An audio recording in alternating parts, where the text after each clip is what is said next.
niyo haze ushobora guhura n'ibintu byiza nk'icumi ariko wenda akantu gatoya kababaje kakubabaza burundu nyine ukumva nyine ko kakwemeje ariko ikintu gishimishije igihe cyashimishije ni ukuba wakunda umuntu akagukunda. Niba mbyumva neza urashaka kuvuga ko ibintu nk'icumi byiza sheri wawe yagukoreye cyangwa se umukunzi yagukoreye ashobora gukora ikintu kimwe kibi kigahita gisiba bya bindi 10? Ntago ari marayika, ntago akora ibintu byiza gusa. Kakubwire nk'urugero hari ukuntu umuntu ahamagara nka sheri kuri telefone, si ibintu bisanzwe. Uhamagara sheri wawe ugasanga ari waiting call, wenda afite umuntu bari kuvugana ntabwo ubizi, ni mama wese ni papa wese ni umuvandimwe n'inshuti yese ni mu kazi nyine afite umuntu runaka bari kuvugana kuri telefone kwa gusa ari waiting, atahita kwitaba cyangwa atahita guhamagara agatinda. Kuryama iryo joro bikaba byakanguka babara ukumva uravuze Imana ari kuhamagara nyine ukumva birakubabaje. Fofo, niba mbyumva neza rero urafuha.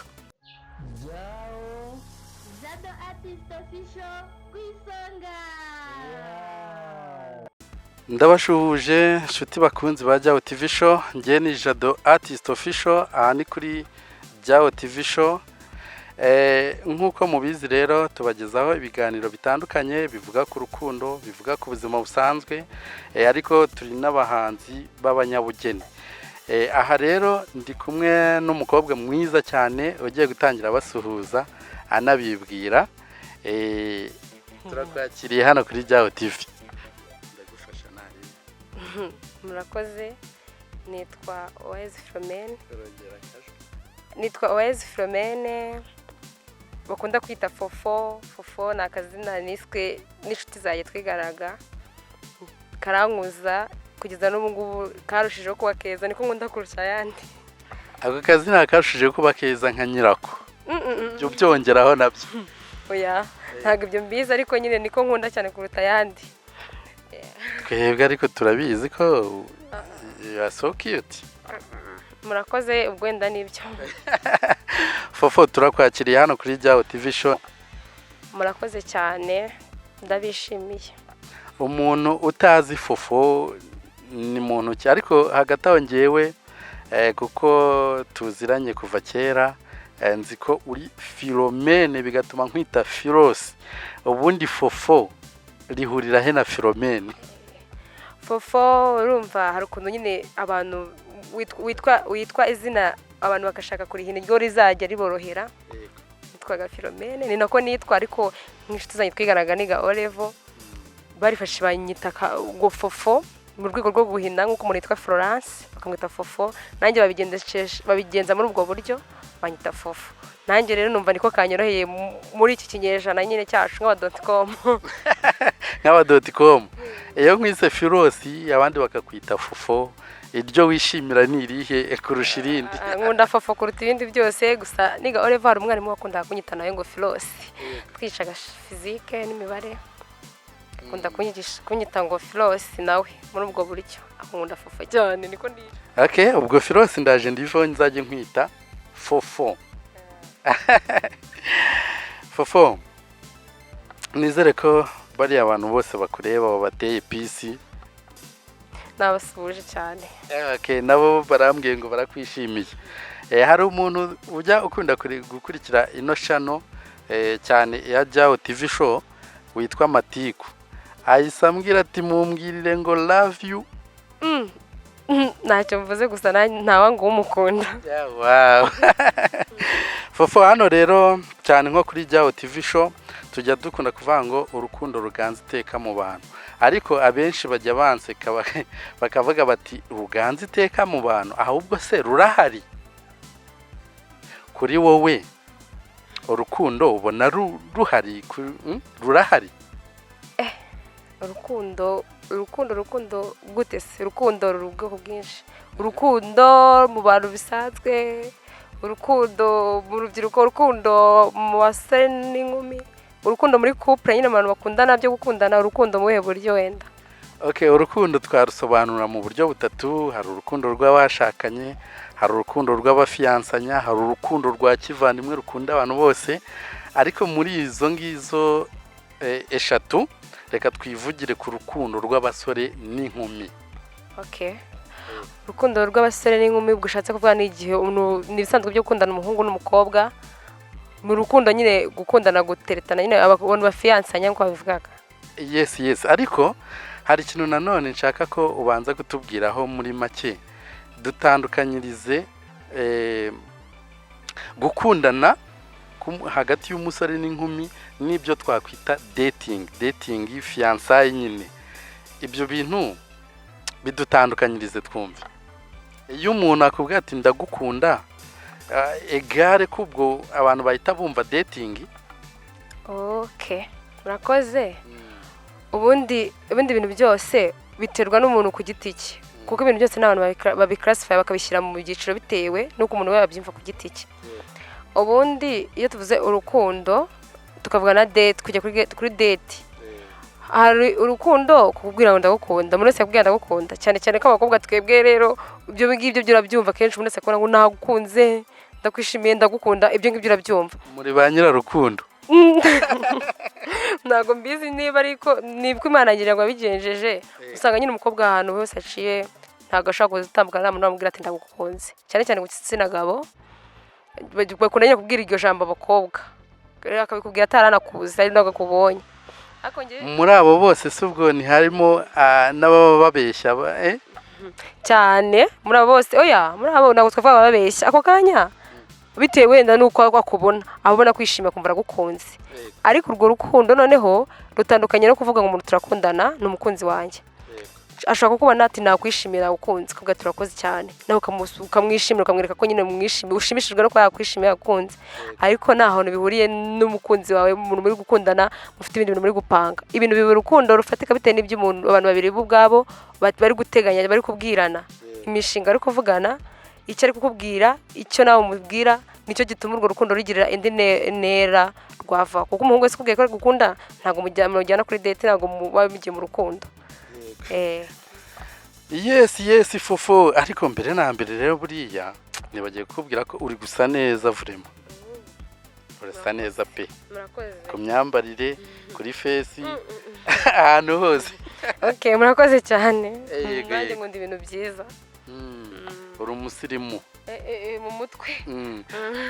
Fofo, bitewe n'ukuntu usobanuye urukundo, nifuje kukubaza nti uyu munsi ufite abakubwira ko bagukunda cyangwa ufite umukunzi? Icyo kibazo si ubwo, ariko ntago mbizi wenda niba ari byose, gusa nta mukobwa ugira umuntu umubwira ko amukunda. No, wizere ko sheri wawe iki kiganiro azakibona, numuhakana ahangaha. Ntabwo namuhakana, icyo mereyeho ndavuze ni nibwo bafite umukunzi niba bafite sheri, ako kubera ko yigenda ntabwo babyanditse ngo ufite sheri. Uwo kubonye kuko ugenda n'umukobwa ababona nyine yumva yakubwira icyo ashaka, ko ntabwo azi ikigize ute ikiri ku mutima wawe cyangwa ikindi kintu kiri inyuma yawe, ahubwo wowe mu kuri kwawe ntushobora kubwira umuntu uti nubwo wankunze ariko njye mfite umukunzi. Aka kanya ntabwo abahungu kukubona ati nagukunze n'ababura. Yego, ariko na sheri wanjye ndamufite. Wow. Fofo, urukundo abenshi bavuga ko rubabaza, ariko nubwo bahari bavuga batyo hari n'abavuga ko rushimisha. Wenda mbere yuko nkubaza iki kibazo reka mbanze ngire icyo nkubaza bwa mbere kiri bumpe kukubaza icyo naringiye kukubaza nonaha. Urukundo rumazemo igihe kingana iki? Ikibazo ko numva ari inkazi kuri kamera. Ni igihe kinini ariko ntacyo mvuga uburyo kingana, gusa si gito. Ni iki cyagushimishije mu rukundo? Banza udusubize iki ngiki. Ni iki cyagushimishije mu rukundo? Harimo ibibabaza, harimo n'ibishimisha, sibyo? Urahera ku byagushimishije. Okay, ubundi nta kintu kigira ibyiza gusa kitagira ibibi. Nyine ikintu nubwo cyaba cyiza gute kigira ibyiza, ariko n'ibibi ntago bibura. Positive effect zigendana na negative.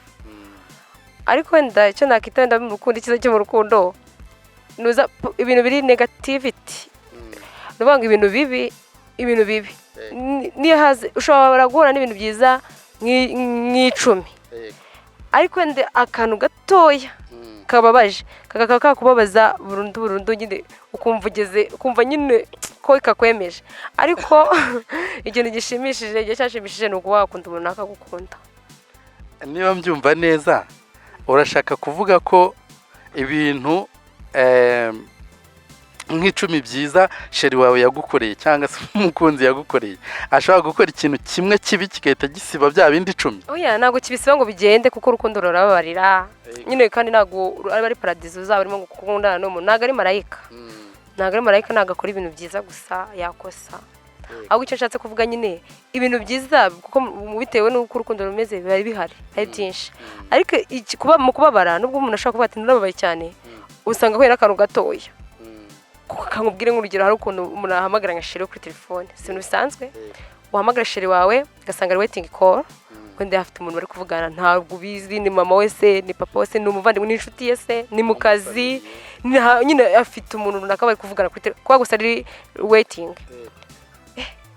atahita kwitaba cyangwa atahita guhamagara agatinda kuryama iryo joro bikaba byakanguka babara ukumva uravuze imana ari kuhamagara nyine ukumva birakubabaje ku buryo harimo n'abantu bikabiza cyane bo bitewe n'ukuntu bateye kuko buri abantu duteye bitandukanye harimo noneho uwo bigenda gutya akaba yahita abana nk'iryo joro ryose cyangwa umunsi wose atongeye kuvugana n'uwo muntu yarakaye yumva byamubabaje kandi atanazi ngo yavuganaga nande rero ushatse kuvuga ko akantu gatoya mu rukundo katari keza karakubabaza sigasiba bya bindi ko umuntu ukunda by'ukuri ntabwo wamwanga ngo hari ikosa gukoreye yamubabarira urukundo rurababarira nanone ariko ugasanga ku kantu gatumye ubabara kurushaho cyane kurusha uko wishimishije kuruta uko wishimye ukumva ko kanyuma warurushije ibyishimo wagize kandi atari n'ikintu kirekire yakoze yego ibyo ubikansoringa gute kugira ngo ugaruke muri ta normale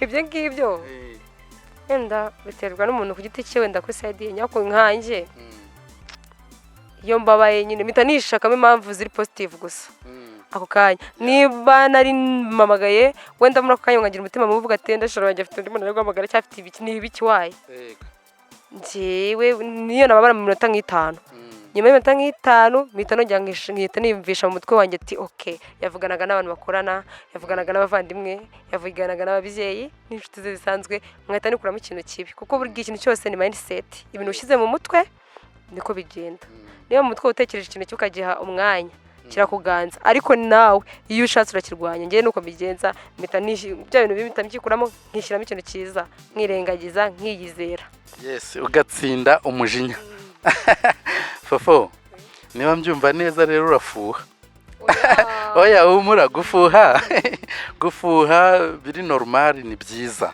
ariko nanone iyo birengereye birasenya ngere ko ngere ntago mfuha simfuha ahubwo ntago ngiye mfuha tego nta muntu udafuha sinshatse kwigira ko ntafuha ariko ntabwo mfuha ku buryo nyine wenda nabona ngo umuhungu wenda runaka dukundana turakundana ko ari sheri wanjye ngo mbonye ngari kuvugana n'uriya mukobwa ngo bari kuvugana iki kuko ngiye ukuntu nteye nigira inshuti z'abasore n'ubundi b'inshuti zanjye twariganye twarasenganaga dufite nyine twe duhura muri sosiyete runaka tukaba turi inshuti nta kindi kiduhuza ariya nshuti yenye nshobora kugira ikibazo nkayihamagara ikamfasha ariya nshuti nagira n'ibirori nkayitumira ariya nshuti nyine ishobora kunsova kandi nkaba nzi ko nta kindi kintu kiduhuza rero bigatuma njye nashirange ko nabona uriya mukobwa ngo ni inshuti ye nkumva njye ntacyo biba bintwaye ntabwo ariko nafuha ahubwo wenda ikibi ni uko nyuma namenye ikintu cya nyacyo ngasanga havuyemo ikindi kintu kibi naho ubundi ntabwo njye nafuha muri ubwo buryo yanshyira mu gaciro